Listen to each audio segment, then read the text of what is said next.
In distant times, a horse and a butterfly, who seemingly had nothing in common, came together and established a connection. The butterfly was free, flying throughout the forest, beautifying the landscape, while the horse had no major limitations. However, the butterfly enjoyed keeping the horse company, not out of pity, but out of companionship and affection. Every day, she would visit him and, upon arrival, always bring something for him. Then, a smile would appear on his face. First, he smiled with colors, and then a mocking smile formed. Between one gesture and another, the butterfly chose to forget the kick and stored that smile in her heart.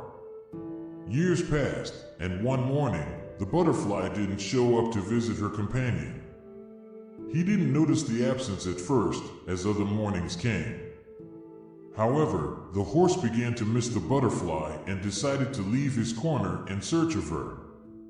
Tired, he lay down beneath a tree. Soon after, the elephant approached and asked who he was and what he was doing there. The horse replied, "I am the tethered horse, and I am searching for a butterfly that used to fly around here. She is famous, you know, and spoke highly of me." The elephant continued the conversation. "I had a great friend who was also her friend. She spoke a lot about you. But tell me, which butterfly are you looking for?" The horse answered, "A colorful, joyful butterfly that would fly over the forest every day, visiting all her animal friends." The elephant delivered the sad news. "That's exactly who I was talking about. Didn't you hear? She passed away a long time ago." The horse, astonished, asked how it happened. The elephant continued, "They say she knew a horse here in the forest, just like you. Every day, she would visit him, and in return, she received a kick. She would always come back with terrible marks, but she never told anyone who the perpetrator of that cruelty was.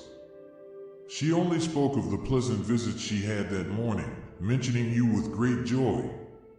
At that moment, the horse shed tears of sadness and regret. The understanding elephant tried to comfort him. "Don't cry, my friend.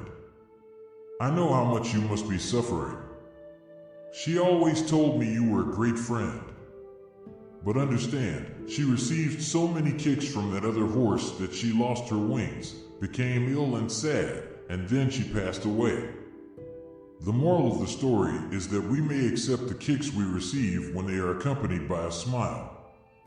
However, at some point in our lives, the wounds they caused leave a profound message for the future. Think about that."